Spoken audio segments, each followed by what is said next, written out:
Bom Dia Agronegócio recebe nessa terça-feira Renato Gomides, que é gerente executivo da CropLife, para trazermos todas as expectativas para a safra 2025-26, quando os assuntos são os insumos para produzi-las. Renato, seja bem-vindo, bom dia. É um prazer recebê-lo aqui no Bom Dia Agronegócio. Bom dia, obrigado pelo convite. Nós é que agradecemos o seu aceite. Renato, como estão as expectativas da CropLife para a nossa safra 2025-26? Consideramos que tivemos uma safra recorde de soja nessa última temporada, estamos colhendo uma safra recorde de milho, considerando safra, segunda safra. A safrinha nem pode mais ser chamada de safrinha, né, Renato? Agora, os preparativos para a nova temporada. Quais são as expectativas da CropLife? As perspectivas seguem bem positivas, né? Nosso setor está impulsionando a agricultura brasileira quando a gente pensa em avanços tecnológicos, melhorias de manejo e o crescimento em foco em regiões estratégicas, como você mencionou, né? Onde o crescimento está ocorrendo da plantação de milho quanto de soja, regiões estratégicas como Cerrado, Mapitobá. Então, o setor vive um momento de retomada, com ajustes nas estratégias de aquisição de insumos e um foco crescente em eficiência produtiva. Renato, quando a gente pensa na aquisição dos insumos para essas próximas temporadas, considerando que nós devemos ter um aumento de área de soja, mesmo que tímido, teremos, tem ali alguma sinalização de que podemos ter um aumento da área de milho verão, enfim. O que que tá na análise da CropLife nesse momento? Como é que está o mercado de insumos para atender a esse produtor que está com essas perspectivas, como você falou, vivendo um momento de retomada? Tá? O ritmo de negociações do campo, ele está ligeiramente mais ativo que a safra anterior, né? O produtor ainda está tomando muitas decisões pautadas em muito planejamento, né? Então ele está num processo onde ele busca a antecipação de itens que ele considera como essenciais, e isso muda de região para região, de cultura para cultura, e a complementação, ele está tomando decisão um pouco mais próxima do uso, justamente para atender de forma mais precisa o que ele precisa e ter o produto certo na hora certa.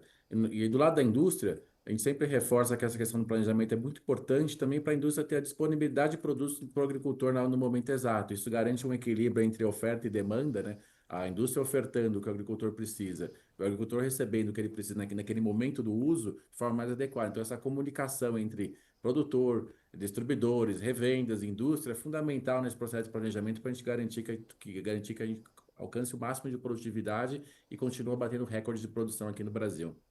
E além de tudo, eu imagino que esse produtor esteja perseguindo muito uma otimização dos seus custos de produção, né, Renato? Sabemos que não é também um momento fácil, e se a gente olhar da perspectiva geopolítica global, a gente tem uma série de incertezas que vão ali deixar o mercado financeiro um pouco mais turbulento, vai impactar no câmbio, inevitavelmente. Então, o produtor muito focado também em otimizar esses custos de produção para garantir as suas margens. Isso. A gente está no momento de alta de Selic, então ferramentas de financiamento são fundamentais para o agricultor ter um bom resultado financeiro. Uma delas que a indústria oferece para o campo é o barter. O barter é um tipo de modalidade onde ele troca o seu resultado da produção da colheita por insumos agrícolas, como defensivos, sementes, outros insumos, sem necessidade de ter o pagamento em dinheiro no momento da aquisição. Então, ele recebe os insumos em troca de entregar um X volume de sacas no futuro, né? Então, funciona uma espécie de um contrato, né? O produtor recebe esses insumos antecipadamente e entrega a entrega futura da sua safra. É uma operação bastante difundida. A gente está vendo aumentar a demanda dela nesses momentos de Selic mais alta. Ela ocorre por diversos elos da cadeia e ela tem uma série de benefícios, né? Então, ela traz esse acesso a insumos sem necessidade do desembolso imediato. O dinheiro está cada vez mais caro, né? Então, ele não precisa usar capital de giro ou buscar nenhum tipo de financiamento bancário com as taxas que estão hoje. Ele traz uma questão de gestão de risco. Então, ao você fixar essa produção como pagamento, o produtor também ele se protege contra oscilações de preço de commodity, né? Tanto de insumos quanto da commodity. Ele ajuda no planejamento do fluxo de caixa. Então, o custo dos insumos fica atrelado à produção. Então, evita esse descasamento entre despesa e receita. O produtor ele tem uma despesa muito grande ao longo da safra e a receita só no momento da colheita, né? Então, você diminui esse descasamento e também traz segurança para ambos os lados. Então, a empresa que entrega os insumos garante recebimento em produto, né? E o produtor garante acesso a tecnologias para viabilizar a safra. Então, é uma relação, é uma fonte de financiamento extremamente saudável e está se tornando cada vez mais relevante para garantir esse acesso a insumos, equilibrar fluxo de caixa, reduzir riscos, especialmente nesse cenário do Brasil que a gente está vendo taxas acima acima de 15% aí de Selic que a gente está ocorrendo aqui no campo, tá? O senhor citou essa questão da Selic, desses instrumentos de financiamento. Eu imagino que o produtor esteja também fazendo as suas contas de forma ainda mais detalhada, né, Renato? Porque o crédito está muito escasso e o custo do dinheiro está muito elevado. Isso se reflete, portanto, nessa busca do produtor por esse outro cenário ou essas alternativas de financiamento da safra. Isso é um movimento crescente e deve continuar crescendo ainda mais nas próximas temporadas? Deve continuar crescendo. A gente sabe que uma parte relevante do crédito agrícola, uma parte vem do Plano Safra, mas outra parte vem da indústria, né? Que é também um pedaço maior ainda do que vem de crédito do governo. Então, essas relações comerciais de financiamento que buscam uma parceria no sentido de gestão de riscos, equilibrar fluxo de caixa e acesso a tecnologias, garante que o produtor tem acesso ao mais importante, que é a ferramenta de tecnologias que vai maximizar a sua produtividade. Ele tendo mais produtividade, ele vai ter uma receita maior no futuro, que vai permitir ele continuar investindo ainda mais em melhoria do solo, em questões de acesso a máquinas e insumos, que cria um ciclo virtuoso dentro do agronegócio brasileiro. Então a gente acha que mesmo desse cenário desafiador de crédito, existem oportunidades importantes aí de crescimento e de parceria para continuar sustentando o crescimento do agronegócio brasileiro. Renato, para a gente concluir, como é que o senhor avalia para o produtor que está ali inserido ainda nesse quadro das tarifas impostas pelo governo americano, esses investimentos para suas próximas temporadas, seja café, ou sejam as frutas, enfim, quando a gente olha para esses setores, o senhor vê um ânimo diferente, um planejamento sendo revisitado para que ele possa manter-se na atividade, mas com um pouco mais de cautela na hora de adquirir os seus insumos ou fazendo, como eu disse, um planejamento diferente? Existe um outro ambiente para os produtores que estão inseridos neste contexto? Claro, a prioridade na indústria num cenário, né, tão turbulento como esse, né, quando a gente pensa em condições de mercado, custo de produção, crédito, políticas comerciais internacionais, é oferecer cada vez mais soluções integradas, com foco grande em sustentabilidade, que assegurem ao final do dia a maior competitividade para o produtor rural. Independente das oscilações conjunturais, né? A conjuntura nunca vai ser uma linha reta, né? Crescente. Ela sempre vai ter altos e baixos. Então, o que a indústria está investindo no momento? Investimento forte em inovação, produtos que têm um menor impacto ambiental, programas de capacitação no campo e assistência técnica, integração de tecnologias digitais, quando a gente pensa em agricultura de precisão, monitoramento remoto, para no final do dia dar mais informações, dar mais dados para o produtor tomar a sua melhor decisão, para suportar esse processo de tomada de decisão, para garantir uma maximização de resultados. Então, isso é uma prioridade da indústria, mesmo num cenário desafiador como esse, é cada vez mais integrar tecnologias e oferecer produtos que tragam benefícios para a produção brasileira. É muito interessante observar essa atenção da indústria em relação a tudo isso, sabendo que a gente importa uma boa parte daquilo que utilizamos como nossos insumos, né, Renato? Então, esse cuidado também precisa ver. O que vem de lá para cá também exige um pouco mais da nossa atenção nessa safra e talvez nas próximas ainda, né? Isso é uma indústria que, quando a gente pensa em fertilizantes defensivos, grande parte traz de insumos importados, mas isso já tem sido historicamente, né? A nossa indústria sabe operar nesse tipo de mercado. Sim. Por isso que eu comentei a questão do planejamento, e comunicação e parceria entre todos os elos da cadeia, indústria, revenda e produtores, garante que a gente tenha todas as tecnologias disponíveis no campo no momento que tem que ser utilizada.